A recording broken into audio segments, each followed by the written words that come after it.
My name is Lena. I'm 42 years old, and last Thanksgiving, my father raised a glass in my sister's dining room and called me the daughter who never became anything. Not in those exact words. Martin liked polished cruelty, the kind that sounds like wisdom until it lands in your chest. He praised my sister Paige for her paid-off house, her perfect family, her real life. Then he looked at me in front of 14 relatives and said, "Some people build something solid. Other people keep renting space in everyone else's world." Honestly, the old me would have swallowed it. The old me would have stared at my plate, smiled like it didn't hurt, and gone home to cry where nobody could hear. But that year, I had my grandmother Lena at the table, a manila folder in my purse, and 5 public records proving Paige's perfect life had been propped up with money taken from my trust share. So I took one bite of turkey, looked across the table at my brother-in-law Evan, and asked, "Before Dad finishes praising your paid-off house, do you want to explain why you took out a $286,000 loan against it on September 3rd? His fork hit the plate so hard the room forgot how to breathe. And believe me, my father had no idea what was coming. Let me tell you how we got there. I lived in Unit 3C on Cedar Avenue. The radiator clanked at night, the hallway smelled like somebody else's dinner, and my cat Milo treated the fire escape like private property. It wasn't fancy, but every bill was paid on time, and every key on my ring belonged to me. That never mattered to Martin. My father believed adulthood started when your name appeared on property records, not when you paid your own way, not when you stopped asking anyone for rescue, not when you slept peacefully in a place you earned. A deed. That was his religion. And Paige was his favorite sermon. She had the gray Craftsman on Maple Hollow Drive, the Navy front door, 2 polite kids, and a husband who laughed at Martin's jokes like his mortgage depended on it. Every Sunday dinner at Paige's house felt like a performance review I hadn't applied for. Martin would sit back, look around her dining room, and say, "Now this is stability." Then his eyes would slide toward me. No kidding, every time it happened, I felt myself shrink. Paige never defended me, she didn't have to. She had mastered that little smile that made pity look helpful. She'd say, "Lena, Caleb should build you something nice for that apartment. Maybe it'll feel less temporary." She always made it sound kind. That was the trick. Caleb, my boyfriend, saw it clearer than I did. He built custom cabinets for a living, steady and quiet, always smelling faintly of sawdust and cedar. One night after another one of Martin's comments, Caleb said, "Your dad doesn't want you to own a house. He wants you to keep needing his approval." I laughed it off. But honestly, it stayed with me. The year before everything blew apart, Martin released money from my grandmother Lena's trust. She had created it for me and Paige in equal shares. $55,000 for Paige. $55,000 for me. Martin was trustee because Lena trusted her son to be fair. Isn't that something? He told me Paige needed her share to finish paying off the house. Later, I learned he had taken $72,500. All of Paige's share. And $17,500 from mine. At the time, I didn't know that. All I knew was that Martin called Paige responsible and told me maybe someday I'd understand sacrifice. I remember standing in my kitchen after that call, opening my banking app like my balance could prove I wasn't failing. It didn't help. Then one Tuesday morning, everything changed. I worked at Clearwater Abstract and Title, checking deeds, liens, easements, releases, and mortgage filings before closings. Quiet work. Exact work. The kind of work people only notice when somebody does it wrong. That morning, I was reviewing county records when my cursor stopped on a name I knew. Whitaker. Then the first names loaded. Evan J. Whitaker. Paige L. Whitaker. Home equity loans. $286,000. Recorded September 3rd. I read it 3 times because my brain refused to accept the obvious. A paid-off house does not need a new loan. A debt-free house does not get borrowed against less than 4 months after my father empties a trust.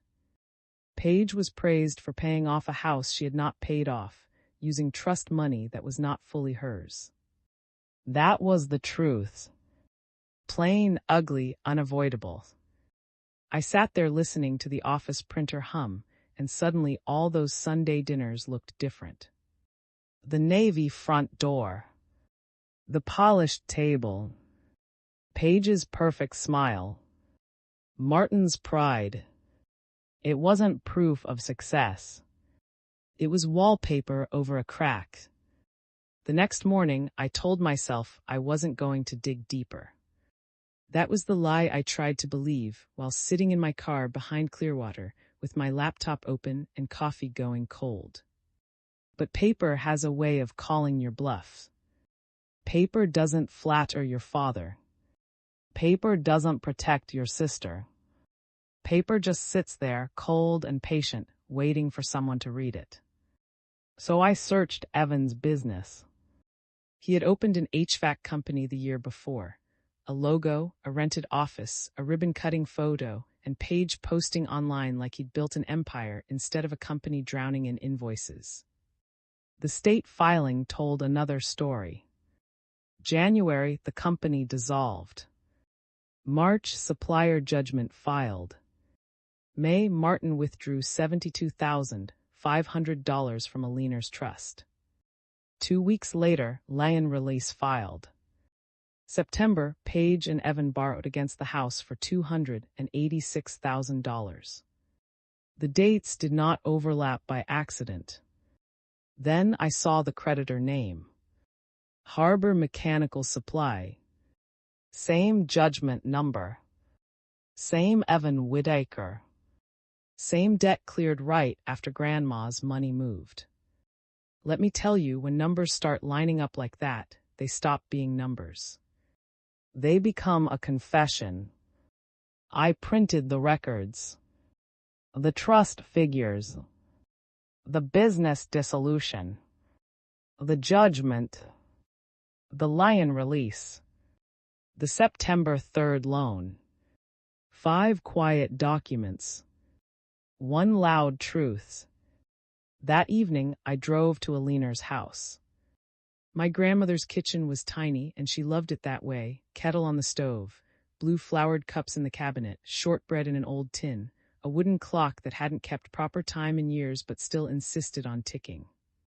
A liener never made me feel behind. She asked about work, Caleb Milo. She did not ask why I looked like I'd swallowed glass. That was love, too. Finally, I said, "Grandma, did you know Dad is changing his will?" Her hand paused over her tea. Then she set the cup down. "Your father has been making announcements since he was old enough to be wrong loudly." For the first time all day, I almost smiled. Then she told me about my great-aunt June, Martin's sister. My grandfather had decided Martin was the practical one and June was the dreamer. He tried to leave almost everything to Martin. The house, the savings, even the fund a liener had started. I fought him, a liener said, but by the time I won, June had already left. Families don't always erase people with shouting Lena. Sometimes they do it by setting one less place. I couldn't answer. Nobody had ever said it that plainly before. So I asked about the trust. A liener told me exactly what she had filed. $55,000 for Paige. $55,000 for me. Your father manages it, she said. He does not own it. That difference mattered. Then I told her Martin had taken $72,500 for Paige. The kitchen went still. 72, she said softly. 55 was hers, I said. The extra 17.5 could only have come from mine. Something sharpened behind her eyes. Not loud. Not dramatic. Dangerous. My father had not just chosen Paige. He had spent me. Lena stood and gripped the counter. Then she said, "I'm coming to Thanksgiving." "Grandma, you don't have to." She turned around. "I'm not coming for turkey. I'm coming because that trust has my name on the first page." 10 days before Thanksgiving, Paige called. I almost let it ring. Honestly, every call from my sister felt like opening a bill I already knew I couldn't afford emotionally. "Lena," she said, bright and smooth, "I'm handling turkey, stuffing, potatoes, pies, everything. Can you bring rolls?" Rolls? The thing you assign to someone you don't trust with heat, timing, or importance. "Sure," I said, "I'll bring rolls." "Great, store-bought is fine, don't overthink it." There it was. That little needle hidden inside velvet. Then her voice changed. "Dad is really excited about his announcement. Something about legacy, the house, the future. It's going to be meaningful." Meaningful? That word sounds beautiful, unless you're the person being quietly cut out of it. "Did he talk to Grandma Lena about the trust?" I asked. Silence. Just 1 second. But believe me, I heard it. Then Paige said, "Lena, don't start digging into things you don't understand." Not an answer. A warning. Then softer, "And please don't make Thanksgiving uncomfortable. You know how Dad gets." "Don't make it uncomfortable" meant sit down. Smile. Pass the rolls. Let them rewrite the family in real time. Let Martin praise Paige with money taken from my share. Let everyone pretend the house was proof of success instead of proof that lies look better with porch lights on. The Monday before Thanksgiving, Martin called. Not to ask how I was. To warn me. "Thursday is about family," he said. "I've done what needed to be done, and I won't have you embarrassing me because you don't understand sacrifice." Sacrifice? He had sacrificed my share and called it leadership. "I'll be there," I said. Good. Then he hung up. No goodbye. Just the click of a man who thought a conversation ended when he stopped talking. By Wednesday night, I had bought the rolls exactly how Paige asked. Plain. Save. Nothing special. But beside them, in my purse, was the manila folder. Thanksgiving morning, I woke before sunrise. For a few seconds, I just stared at the ceiling, while Milo purred near my knees like nothing in the world was about to split open. Honestly, I envied him. My purse sat by the door. The folder was inside. I could feel it across the room, the way you feel a phone buzzing even when it's silent. I made coffee and forgot to sit down while I drank it. Then Martin texted the family group chat. A photo of Paige's dining table. White cloth, crystal glasses, navy napkins, candles waiting like the room expected applause. His caption said, "Proud of my girl, this is what family looks like." My girl. Singular. I put the folder back in my purse. Caleb drove because my hands didn't feel trustworthy. We passed bare fields, wet roads, and a gray November sky hanging low over everything. Caleb didn't say much. Then he looked straight ahead and said, "Whatever happens, we leave together." I nodded. "And I'm still not wearing a tie," he added. I smiled. Small but real. When we turned onto Maple Hollow Drive, Eleanor's old sedan was already parked outside. She had come early. Good.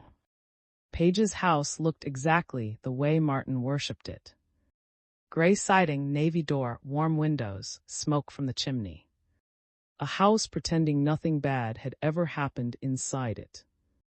Paige opened the door before I knocked. Apron, pearl earrings, perfect smile. Lena, she said, happy Thanksgiving. Her eyes dropped to the rolls, then to my purse. Half a second, but I saw it. Evan was near the drink cart pouring cider for the kids. He shook Caleb's hand, then mine. His palm was damp. When his eyes met mine, they didn't stay there. Believe me, that told me more than any record ever could. Lena sat in the living room, small and still, a teacup in her hands. She looked at me once and nodded. Not warm, not dramatic. Ready. We sat down at 2. Martin had arranged the seating, of course. Himself at the head, Paige to his right, Evan beside her, Lena at the far end. Me between Caleb and a cousin who spent 20 minutes talking about snow tires. Where Martin could see me without having to respect me. The food came out beautiful.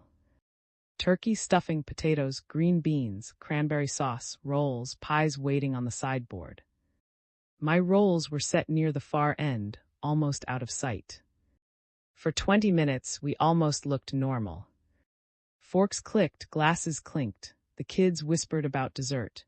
Aunt Linda told a story about burning a pie years ago and people laughed because they needed to. Then Martin stood.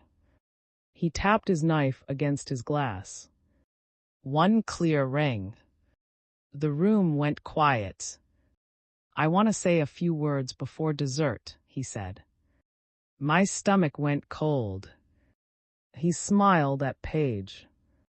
I've spent my life building things, he began, but what matters most is building a family, and nobody has made me prouder than Paige. Paige placed a hand on her chest like she'd rehearsed it. She paid off her home before 40, Martin said. She built something solid, a real life, a real home. Then his eyes moved to me. Unlike some people at this table, she understands responsibility. There it was. The public little blade. 14 people turned toward me. The old me would have disappeared inside my own skin. But the folder was in my purse. Lena was watching. Caleb's knee touched mine under the table. So I picked up my fork. I took one bite of turkey. Dry as sawdust. I swallowed. Then I turned to Evan and said, before Dad finishes praising your paid-off house, do you want to explain why you took out a $286,000 loan against it on September 3rd? His fork hit the plate. Sharp. Loud. Final. Paige gave a small laugh, the kind people use when they need a room to believe nothing is wrong. What are you talking about? The home equity loan, I said, recorded with the county. Evan went pale. Martin's eyes narrowed. You brought records to Thanksgiving. I brought facts. You brought disrespect, he snapped. Paige pushed back from the table. You had no right to dig through our private business. No, I said, it became family business when Dad took $72,500 from Grandma Lena's trust to pay off a mortgage that was never paid off. The silence changed. It got heavier. Paige was praised for paying off a house she had not paid off, using trust money that was not fully hers. And now everyone at that table understood it. Martin looked at Evan first. Not Paige. Is that true? He asked. Paige jumped in before Evan could breathe. She's twisting things, she's jealous, she has always been jealous. But Evan didn't defend her. That was the moment everyone felt it. He just sat there with both hands flat on the table, like he was trying not to fall through the floor. Aunt Linda quietly guided Sophie and Ben toward the den. For once, nobody argued. I reached into my purse, took out the manila folder, and laid it beside my plate. I didn't open it. I didn't need to. Just seeing it there made Evan close his eyes. Then Elena set her teacup down. One soft click. Martin, she said, answer me carefully. Did you take $72,500 from my trust? Martin's jaw tightened. I helped my daughter. You were trusted with my money, Elena said, not crowned king of it. Nobody moved. 55,000 was Paige's, she continued. The rest was Lena's. Aunt Linda covered her mouth. Paige's face went red. Evan whispered it didn't go to the mortgage. Paige snapped Evan. No, he said, I'm done. The room held its breath. My company was collapsing, he said. We used the money to clear the harbor mechanical judgment. Most of it went there. The rest went to fees and payroll. Then we borrowed against the house because there was still debt. Martin's face changed. Confusion first. Then calculation. Then something I had never seen on him before. Fear. Not fear of me. Fear of being wrong in front of everyone. Paige stood so fast her chair scraped the floor. She had no right to look us up, she cried. I looked at her and said, you had no right to let him punish me for your lie. That landed harder than I expected. Even Martin flinched. For the first time in my life, my father had nothing ready to say. No lesson. No insult. No hammer. Just silence. And believe me, silence looks strange on a man who has spent his whole life confusing volume with truth. Then Elena pushed her chair back. Slowly. Carefully. Like every person in that room needed to understand, she was not asking permission anymore. She looked straight at Martin. You are no longer trustee of my fund. The room went so quiet I could hear the refrigerator humming in the kitchen. Mama, you can't just. I can, Elena said. The trust allows me to remove you, and my attorney is filing the paperwork Monday. Martin blinked. You called a lawyer before dinner. I called a lawyer before you could make another announcement with money that was never yours. That one landed. Martin sat down like his legs had finally remembered his age. Then Elena turned to Paige. And you stood there accepting praise for a debt you never paid. Paige's eyes filled, but Elena didn't bend. You let your sister be shamed for your lie. That is not survival, Paige. That is cowardice wearing pearls. Nobody breathed after that. For years, I had watched Martin own every room he entered. That day, I watched the room take itself back. And me. I didn't feel victorious. I thought the truth would feel like fireworks in my chest. But it didn't. It felt like setting down a suitcase I had carried so long my arms didn't know how to be empty. So I stood. Not dramatically. Just because I was done sitting. I didn't come here to ruin Thanksgiving, I said. I came because I was invited, but I'm not staying at a table where I'm the punchline to someone else's lie. Martin looked at me then. Really looked. For once, he didn't look through me toward everything he thought I lacked. He looked at me like maybe he was seeing the daughter he had spent years turning into a lesson. Lena, he said. Just my name. Nothing after it. Maybe an apology was trying to find its way out. Maybe pride strangled it before it could. Either way, I didn't wait. I picked up my purse. Caleb was already standing with my coat in his hand. Elena said, come by tomorrow, we'll have tea. I nodded. Then Caleb and I walked out. I didn't slam the door. I just closed it. There's a difference. A slam is for the people inside. A close is for you. Outside, the air smelled like wet leaves and cold pie. Someone down the street had Christmas lights glowing in a window. Caleb opened the truck door. I sat down, put the folder on my lap, and finally let my hands shake. He didn't say anything. He just drove. The next morning, I woke up with Milo asleep on my chest and 4 missed calls from Martin. 0 from Paige. 1 text from Lena. 10 a.m. my kitchen, bring Caleb if you want. So we went. Lena's kitchen smelled like Earl Grey and warm biscuits. The same blue flowered cups sat on the table, but this time there were 3. Martin was already there.